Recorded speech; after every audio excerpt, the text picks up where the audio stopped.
आज अदालत ने फिर से 5 दिन की रिमांड स्वीकृत की है। ईडी ने 7 दिन की रिमांड मांगी थी, 5 दिन की रिमांड स्वीकृत की गई है। लेकिन यह पूरा मामला, जैसा हम लोग पहले दिन से कह रहे हैं, राजनीतिक द्वेष के कारण यह पूरा मामला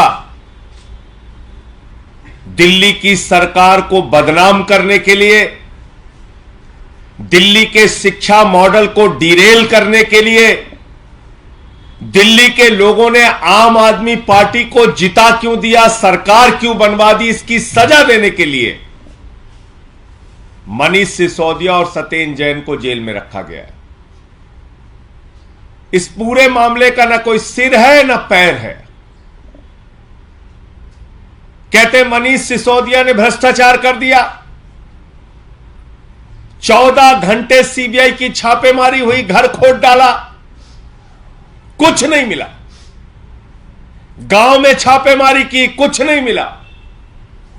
दफ्तर में छापेमारी की, कुछ नहीं मिला। बैंक के लॉकर को चेक किया, कुछ नहीं मिला। सीबीआई ने लोगों के गवाही ली और गवाही लेकर पहली चार्जशीट दाखिल की, मनीष सिसोदिया का नाम नहीं। सप्लीमेंट्री चार्जशीट, दोबारा चार्जशीट दाखिल की, उसमें भी लोगों के गवाह के आधार पर चार्जशीट दाखिल की गई, उसमें भी मनीष सिसोदिया का नाम नहीं। लेकिन जबरन अपने आका के कहने पर सीबीआई ने मनीष सिसोदिया को गिरफ्तार किया। पहले सीबीआई ने रिमांड ली। सीबीआई की रिमांड जब पूरी हो रही थी तो 10 महीने तक हिंदुस्तान की सबसे तेज तर्रार कही जाने वाली एजेंसी ईडी, उस ईडी बेचारी को कुछ पता नहीं था। बेचारी ईडी इतनी भोली थी, उसको कुछ भी मालूम नहीं था। अचानक रातों रात जब मनीष सिसोदिया की सीबीआई के मामले में जमानत की याचिका की सुनवाई होनी थी, उसके एक दिन पहले ईडी आती है, वो कहती है हमको पूछताछ करनी है, हमें रिमांड दो। 7 दिन की रिमांड ले लिए, पूछताछ कर लिए, फिर आ गए अभी और पूछताछ करनी है, रिमांड दो।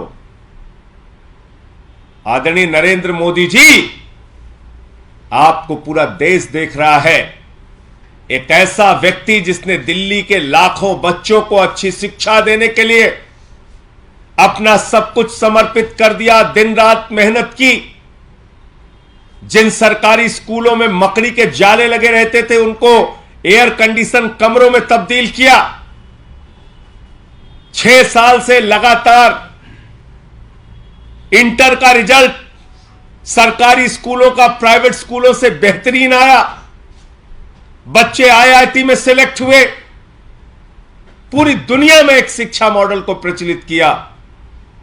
आपने उस मनीष सिसोदिया के साथ आतंकवादियों जैसा व्यवहार किया। यह देश इस बात को भूलेगा नहीं। 12-12 दिन की रिमांड ईडी की, 10-10 दिन की रिमांड सीबीआई की।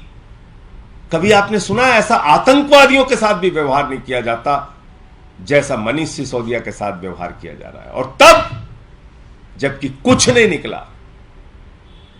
भ्रष्टाचार किए होते तो कुछ तो सोना निकलता, संपत्ति निकलती, पैसा निकलता।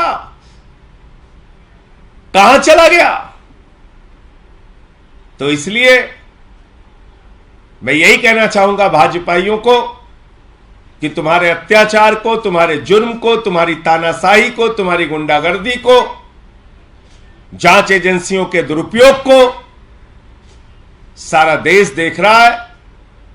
और मोदी जी, आपको इस देश की जनता ने देश का प्रधानमंत्री बनाया।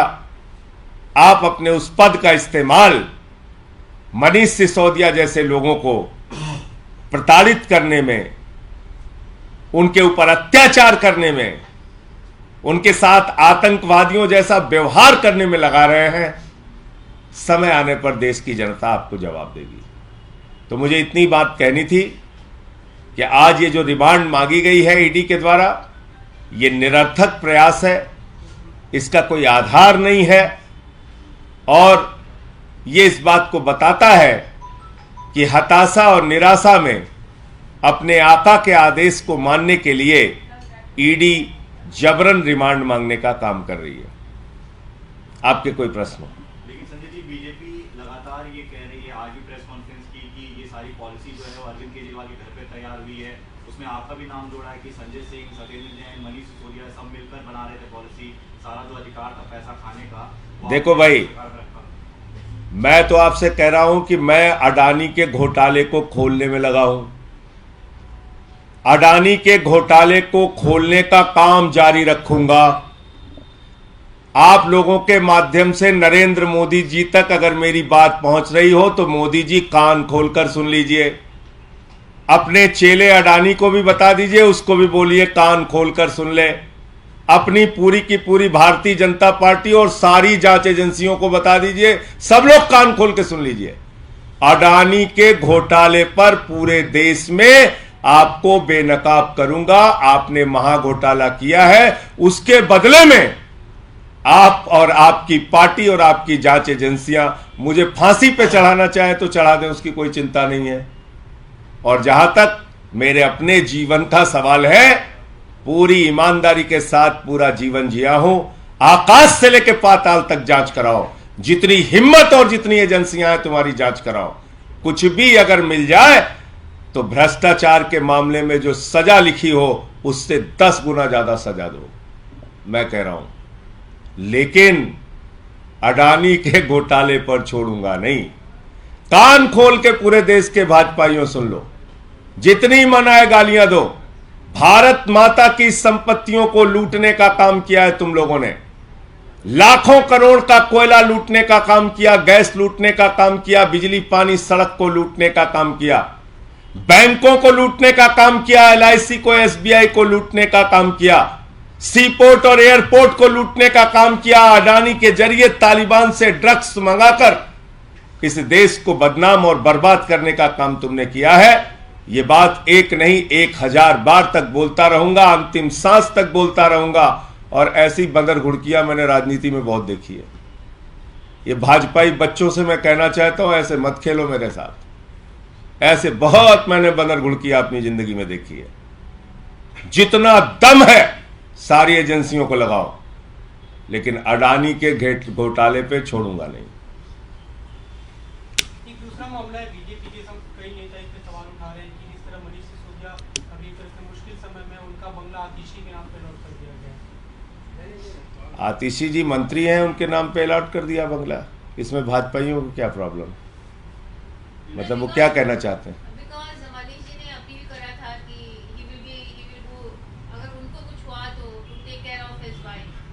तो ये भाजपाइयों से पूछना थोड़ी है। भाजपाई तो उनके साथ आतंकवादी जो जैसा व्यवहार कर रहे हैं मनीष सिसोदिया के साथ। मनीष सिसोदिया हम लोगों के भाई हैं, उनका परिवार हमारा अपना परिवार है, उसका ख्याल हमें रखना मालूम है कैसे रखना है। उसको भाजपाइयों से थोड़ी सीखना है। उनकी तरफ से लेकिन बयान आ रहा है लगातार कि 15 दिन के अंदर ही मनीष सिसोदिया के परिवार को अबैंडन कर दिया गया है। सत्येंद्र जैन के साथ इतने महीने तक सरकार खड़ी रही। मैंने कहा भाजपाइयों को कहिए बच्चों का खेल ना खेलें। ऐसे बहुत खेल राजनीति में हम लोगों ने देखे हैं। धन्यवाद।